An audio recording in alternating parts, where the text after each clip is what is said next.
Cinema అయిన మహా నేను మిస్టర్ బి. నా మాట సూటిగా ఉంటుంది, మ్యాటర్ క్లియర్గా ఉంటుంది. మీరు చూస్తున్నారు Mr B channel. Welcome to the cinema info show. Young tiger junior NTR ప్రస్తుతం ఏం చేస్తున్నారో అందరికీ తెలుసు. ప్రశాంత్ నీల్తో ఎన్టీఆర్ సినిమా చేయాల్సి ఉంది, కాకపోతే అది ఇంకా మొదలవలేదు. ప్రస్తుతం అయితే ఆయన ఓ హిందీ సినిమా షూటింగ్లో పాల్గొంటున్నారు. అందరికీ తెలిసిన విషయమే, హృతిక్ రోషన్తో కలిసి వార్ 2లో ఎన్టీఆర్ నటిస్తున్న సంగతి. ఆ సినిమా షూటింగ్లో ప్రస్తుతం పాల్గొంటున్నారు. రెగ్యులర్గా ఆయన హైదరాబాద్ నుంచి ముంబై వెళ్ళి ఆ సినిమా షూటింగ్లో పాల్గొని వస్తున్నారు. దాదాపు చాలా షెడ్యూల్స్ కంప్లీట్ అయిపోయాయి. ఈ సంవత్సరం ఆ సినిమా షూటింగ్ పూర్తి చేసుకుని అక్టోబర్లో కానీ ఇయర్ ఎండ్లో కానీ ప్రేక్షకుల్ని పలకరించడానికి థియేటర్స్కి వచ్చేస్తుంది అని నమ్మకమైన వార్తలే వినపడుతున్నాయి. ప్రొడక్షన్ టీం అయితే ఖచ్చితంగా ఆ సినిమాని ఈ ఇయర్ తీసుకురావాలన్న సంకల్పంతోనే పనిచేస్తుంది. హిందీ వాళ్ళు అనుకుంటే చేసేస్తారు, ఎందుకంటే వాళ్ళ ప్లానింగ్ పర్ఫెక్ట్గా ఉంటుంది, వాళ్ళ వర్క్ స్టైల్ వేరుగా ఉంటుంది. మనతో పోల్చుకొని చూసుకుంటే డిఫరెంట్గా ఉంటుంది. ఖచ్చితంగా షెడ్యూల్ ప్రకారం తీసుకొచ్చేస్తారు. పోతే ఈ సినిమాకి సంబంధించి చాలా ఆసక్తికరమైన విశేషాలు వినపడతా ఉన్నాయి. వార్ 2లో ఎన్టీఆర్ ఎలా కనిపించబోతున్నారు అనే దానికి సంబంధించి, ఏ క్యారెక్టర్ చేసుంటారు, ఆ క్యారెక్టర్కి ఎలాంటి ఇంపార్టెన్స్ ఉంటుంది సినిమాలో అనే విషయానికి సంబంధించి చాలా ఆసక్తికరమైన కథనాలు నడుస్తున్నాయి. అవి ఎంతవరకు నిజమో తెలియదు. రూమర్స్ అనుకోవచ్చు, నిజాలని కూడా అనుకోవచ్చు. ఎందుకంటే ఒక పెద్ద ప్రాజెక్ట్ నడుస్తున్నప్పుడు దానికి సంబంధించి మూవీ టీమ్ అన్ని నిజాలని దాచిపెట్టలేదు. రాజమౌళి గారికి మాత్రమే సాధ్యం అవుద్ది నిజాలని గట్టిగా తొక్కిపెట్టి ఆపడానికి. మిగతా వాళ్ళకి అంత ఈజీ కాదు. సింపుల్గా ఏదో ఒక విషయం లీక్ అయిపోయి బయటకు వచ్చేస్తూ ఉంటుంది. హిందీ వాళ్ళు ఓకే పోనీలైన కొన్ని విషయాలను వదిలేస్తారు కూడా. ఇప్పటి నుంచే సినిమాకి పబ్లిసిటీ ఉంటుంది అని వాళ్ళు పట్టించుకోరు. రాజమౌళి ఒక్కళ్ళు మాత్రమే గట్టిగా అసలు విషయాలను బయటకు రానివ్వకుండా చాలా జాగ్రత్తగా సీక్రెసీ మెయింటైన్ చేస్తారు. యంగ్ టైగర్ జూనియర్ ఎన్టీఆర్ మాత్రం దేవరా మూవీ ఇచ్చిన సక్సెస్ జోష్తో మహా ఉత్సాహంగా ఉన్నారు. అదే ఉత్సాహంతో వార్ 2 మూవీ షూటింగ్లో పాల్గొంటున్నారని తెలుస్తుంది. ఎన్టీఆర్ సంగతి మనందరికీ తెలిసిందే.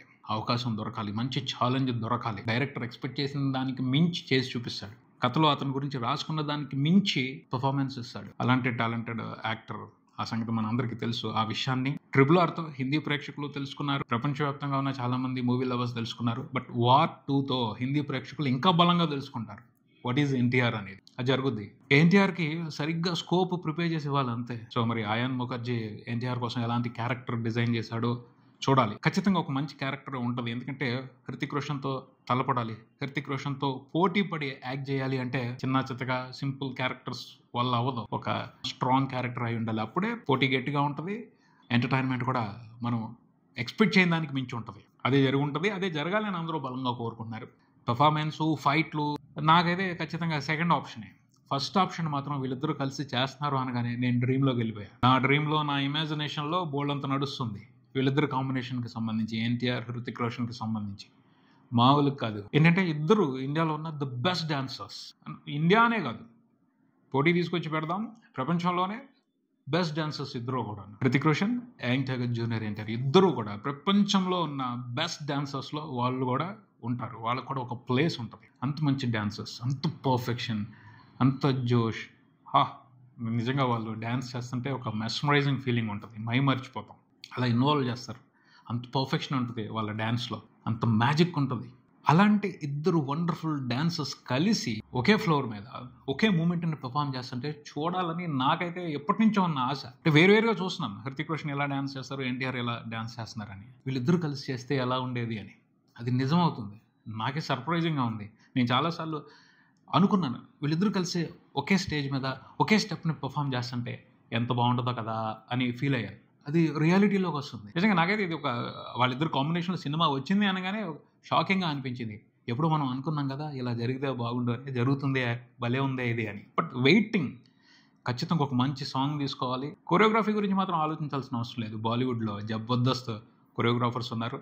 ఏం వాళ్ళకి అక్కడ అంత ఇంప్రెసివ్ కొరియోగ్రాఫర్స్ లేకపోతే తెలుగు నుంచి వస్తారు. తెలుగులో కూడా నికాస్ అయిన వాళ్ళు ఇప్పుడు రెడీగా ఉన్నారు. వాళ్ళిద్దరి చేత హిస్టరీలో నిలిచిపోయే పెర్ఫార్మెన్స్, డ్యాన్స్ పర్ఫార్మెన్స్ క్రియేట్ చేయాలి. అది గోల్. అసలు వార్ 2కి సంబంధించి ఈ గోల్ మాత్రం మిస్ చేయకూడదు. మిస్ చేస్తే మాత్రం అయాన్ ముఖర్జీని ఊరుకునేదే లేదు, వదిలిపెట్టేదే లేదు. హైదరాబాద్ వస్తే పట్టుకుని గడేస్తాం అంతే. అంతకుమించి వేరే ఆప్షన్ ఇచ్చేదే లేదు. పాట మాత్రం కంపల్సరీ ఉండాలి. ఆ పాట హిస్టరీలో నిలిచిపోవాలి. వార్ 2లో కూడా మ్యాజికల్ సాంగ్ ఒకటి ఉండాలి. ఇది ఒక మెమరీగా మిగిలిపోవాలి, హిస్టరీలో అలా ఉండిపోవాలి. సాంగ్ సంబంధించి మాత్రం అయాన్ ముఖర్జీ మీరు అస్సలు డిసప్పాయింట్ చేయకూడదు. ఎక్స్పెక్టేషన్స్ ని మించే ఉండాలి, ఎక్స్పెక్టేషన్స్ కి తగ్గకూడదు. ఎందుకంటే ఇద్దరు లెజెండ్స్. డాన్స్ కి సంబంధించి వాళ్ళిద్దరూ కూడా తోపు లెజెండ్స్. వాళ్ళిద్దరు కలిసి డాన్స్ చేస్తున్నారు అంటే అదిరిపోవాలంతే. థియేటర్లో షేక్ అయిపోతాయి. ఆ ఒక్క పాటతో చాలు మీకు 1000 కోట్లు వచ్చేస్తాయి కన్ఫామ్గా. రాసుకుని పెట్టుకోండి కావాలంటే. వాళ్ళిద్దరు కలిసి సరిగ్గా పెర్ఫామ్ చేసి ఒక మ్యాజిక్ ఎక్స్పీరియన్స్ ఇచ్చారు అంటే మాత్రం వచ్చేస్తాయి. అంత విశేషం ఉంది వాళ్ళిద్దరూ కలిసి డాన్స్ చేయడంలో. పూల్ చేసి పారేస్తారు కోటాను కోట్ల మంది ఆడియన్స్ ని థియేటర్స్ కి. నిజంగా వాళ్ళిద్దరు కలిసి పెర్ఫామ్ చేస్తుంటే బిగ్ స్క్రీన్ లోనే చూడాలి. ఆ మెస్మరైజింగ్ ఎక్స్పీరియన్స్ కోసం మళ్ళీ మళ్ళీ వస్తారు, మరి రిపీట్ గా వస్తారు. అంతుంది ఆ వ్యవహారం. వాళ్ళిద్దరి గురించి సరిగ్గా అంచనా వేయాలి, సరిగ్గా ఎస్టిమేట్ చేసి వాళ్ళకి దానికి తగ్గట్టుగా ఒక మంచి పాటను ప్రిపేర్ చేసి సినిమాలో పెడితే మాత్రం ఆ ఒక్క పాట చాలు సినిమాని బ్రహ్మాండంగా సేల్ చేసి పారేస్తుంది. బోల్డన్ని రికార్డులు, బోల్డన్ని కలెక్షన్స్ వచ్చేస్తాయి. సో ఆ విషయానికి సంబంధించి మాత్రం పొరపాటును కూడా నిర్లక్ష్యంగా ఉండకూడదు మూవీ టీం అన్నదే నా అభిప్రాయం. ఇక సినిమాలో ఎన్టీఆర్ క్యారెక్టర్ ఎలా ఉండొచ్చు అనే దానికి సంబంధించి చాలా రూమర్స్ వినపడుతున్నాయి. చాలా మంది అనుకోవడం కూడా జరుగుతుంది అదే అవ్వచ్చు అని. ఆల్మోస్ట్ కన్ఫర్మేషన్ వినిపిస్తుంది. నెగిటివ్ షేడ్ ఉన్న క్యారెక్టర్లో ఎన్టీఆర్ కనిపిస్తున్నాడు. కాకపోతే పూర్తిపరంగా ఉండకపోవచ్చు.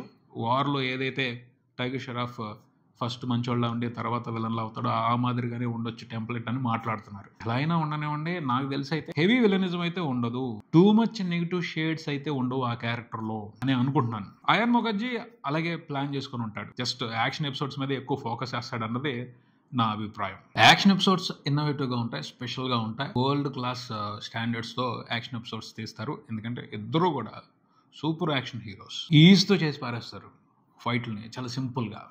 సో ఇంట్రెస్టింగ్ ఫైట్స్ డిజైన్ చేసి పెడితే వాళ్ళిద్దరూ ఛాలెంజింగ్గా వాటిని తీసుకొని పర్ఫామ్ చేస్తారు.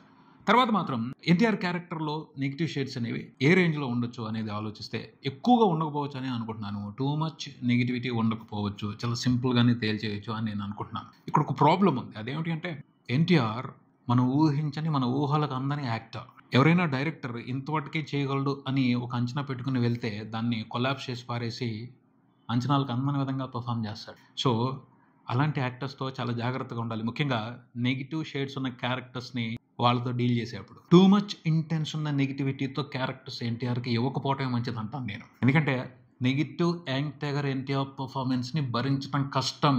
మామూలు సాదాసీదా హీరో అస్సలు భరించలేడు, పోటీ ఇవ్వలేడు. ఆ నెగిటివిటీ ముందు తేలిపోతాడంతే. ఎలాంటి హీరో అయినా సరే, చివరికి హృతిక్ రోషన్ అయినా సరే. అంత ఈజీ కాదు నెగిటివ్ ఎన్టీఆర్ని ఫేస్ చేయడం అనేది ఏ హీరో క్యారెక్టర్కైనా. అంత స్ట్రాంగ్గా ఉంటుంది ఎన్టీఆర్ పర్ఫార్మెన్స్. మనం ఎవరైనా చూడలే అసలు. అతనిలోని అసలైన నిఖార్సైన నెగిటివ్ షేడ్ ఉన్న క్యారెక్టర్ని చూడాల, యాంటగానిస్ట్ని చూడాల, చూసే అవకాశం రాలా. జైలవ్ కుశలో కూడా జస్ట్ శాంపులే చూపించారు. అక్కడ లేదు, అతను ఎదుర్కొనే హీరో లేడు ఆ కథలో. అసలు ఆ క్యారెక్టర్కి సరైన న్యాయం జరగల. చివరిలో కాంప్రమైజ్ అయిపోయింది ఆ క్యారెక్టర్. ప్రాణత్యాగం చేసి సర్దుకుపోయింది ఆ క్యారెక్టర్. ఆ క్యారెక్టర్కి న్యాయం జరిగిందని చెప్పను. జైలవ్ కుశలో పోటాపోటీ లేదు అసలు. ఫుల్ డామినేషన్ ఆ క్యారెక్టర్ది. ఆ క్యారెక్టర్కి ఎదురు లేదు, తిరుగులేదు, ఎవరు ఫేస్ చేసే పరిస్థితి కూడా లేదు. అంత వండర్ఫుల్గా పర్ఫామ్ చేస్తాడు ఎన్టీఆర్. అలాంటి ఎన్టీఆర్ నెగిటివ్ క్యారెక్టర్ పోషిస్తున్నప్పుడు అతన్ని ఎదుర్కొనే హీరో ఎలా ఉండాలి? వేరే లెవెల్లో ఉండాలి, అన్బిలీవబుల్లా ఉండాలి. సింపుల్గా ప్లాన్ చేసుకుంటే మొదటికే మోసం వస్తుంది, బ్యాలెన్స్ చేయలేరు. పక్కా ప్లాన్ వేసుకుని చాలా పెద్దగా ప్లాన్ చేసిన తర్వాత హీరో క్యారెక్టర్ని ఎన్టీఆర్ నెగిటివ్ క్యారెక్టర్ పోషించినప్పుడు ముందులు పెట్టాల్సి ఉంటుంది. అంత వండర్ఫుల్గా యాక్ట్ చేస్తాడు. నిజంగా నువ్వు ఎంత డెప్త్ అయినా తీసుకురండి, యాంటగోనిస్ట్ క్యారెక్టర్లో అతను వెళ్ళే విధానం వేరుగా ఉంటుంది. నాకైతే ఒక చిన్న ఫీలింగ్ ఉంది, ఎన్టీఆర్ కొన్ని రకాలైన నెగిటివ్ షేడ్స్ ఉన్న క్యారెక్టర్స్లో నటిస్తే బాగుంటుంది, అవి హిస్టరీలో నిలిచిపోతాయని అనిపిస్తూ ఉంటుంది. అదేమిటంటే షేక్స్పియర్ నవల్స్లో, షేక్స్పియర్ కథల్లో చాలామంది యాంటగోనిస్టులు ఉంటారు. ఒథెల్లో, మెక్బెత్, ఇలా ఆ క్యారెక్టర్స్ ఇన్స్పిరేషన్గా ఎన్టీఆర్ కోసం ప్రత్యేకమైన నెగిటివ్ క్యారెక్టర్స్, నెగిటివ్ షేడ్స్ ఉన్న క్యారెక్టర్స్ డిజైన్ చేయాలి. అప్పుడు అవి అతనికి ఛాలెంజ్ అవుతాయి. మామూలుగా ఉన్నది అసలు ఆ పర్ఫార్మెన్స్. లైబ్రరీలో పెట్టేసుకోవటమే ఆ పర్ఫార్మెన్స్ ఉంది యాక్టింగ్కి సంబంధించి. వరల్డ్ మొత్తం అసలు ఆ ఛాన్స్ ఎందుకు ఎవరో తీసుకోవట్లేదు. కానీ షేక్స్పియర్ క్యారెక్టర్స్ని ఎన్టీఆర్తో పర్ఫామ్ చేయించాలి, ఆస్కార్ వచ్చేస్తుంది ఇండియాకి. సరిగ్గా డిజైన్ చేసి సరిగ్గా ప్లాన్ చేసి కొడితే అలాంటి యాక్టర్ ఎన్టీఆర్, అనుమానమే లేదు అందులో. అంటే అంత డెప్త్ వెళ్తాడు పెర్ఫార్మెన్స్ ఇవ్వటానికి సంబంధించి. అతను అంత ఛాలెంజ్ తీసుకుంటాడు. ఎన్టీఆర్ పర్ఫార్మెన్స్ గురించి ఎప్పుడు చెప్పేది ఒకటే, అంచనాలకు మించి చేస్తాడు, ఊహించిన దానికి మించి చేస్తాడు. నువ్వు సరైన ఛాలెంజ్ ప్రిపేర్ చేసుకోకపోవడమే పొరపాటు. సరైన ఛాలెంజ్ ఇస్తే చితకే వదిలి పెడతాడు. అదరగొట్టడంలో అట్లా ఇట్లా ఉండదు. నాకు ఎప్పుడు అదే ఫీలింగ్ అనిపిస్తుంది. ఇంత నిఖార్సైన ఆర్టిస్ట్ని చాలా లోగా ఉపయోగించుకుంటున్నారు, సింపుల్గా ఉపయోగించుకుంటున్నారు, గట్టిగా ఉపయోగించుకోవట్లేదు. అతని కోసం స్ట్రాంగ్ ఇంటెన్స్ ఉన్న క్యారెక్టర్స్ రాయట్లేదు అని బాధ అనిపిస్తూ ఉంటుంది. ఎప్పటికప్పుడు రాజమౌళినే రావాలి అతన్ని పూర్తిగా వాడుకోవడానికి, పూర్తిగా ఉపయోగించుకోవడానికి. చూద్దాం మరి అయాన్ ముఖర్జీ మరి ఏం రాశారు. సర్ప్రైజింగ్ నెగిటివ్ క్యారెక్టర్ని అయితే ఎక్స్పెక్ట్ చేయట్లేదు వార్ 2 మూవీ నుండి. అలా అయితేనే హృతిక్ రోషన్కి ఎన్టీఆర్కి మధ్యన కొంచెం బ్యాలెన్స్డ్ వ్యవహారం నడుస్తుంది పర్ఫార్మెన్స్కి సంబంధించి. లేకపోతే మాత్రం హృతిక్ రోషన్నే డామినేట్ చేసేస్తాడు. కన్ఫర్మ్, అందులో అనుమానమే లేదు. చూద్దాం మరి అయాన్ ముఖర్జీ ఎలా డిజైన్ చేశారో, వార్ 2లో హృతిక్ రోషన్ తో కలిసి ఎన్టీఆర్ ఎలాంటి ఎంటర్టైన్మెంట్ ఇండియన్ మూవీ లవర్స్ కి ఇస్తారో. ఇది ఇక్కడికి, మరో వీడియోతో మళ్ళీ కలుద్దాం. ఈ వీడియో మీకు నచ్చితే లైక్ చేయండి, మీ ఫ్రెండ్స్ తో షేర్ చేసుకోండి, మీ అభిప్రాయాన్ని కామెంట్ చేయండి, ఈ ఛానల్ ని సబ్స్క్రైబ్ చేయండి. నేను Mr Big, keep watching Mr B channel. Thank you.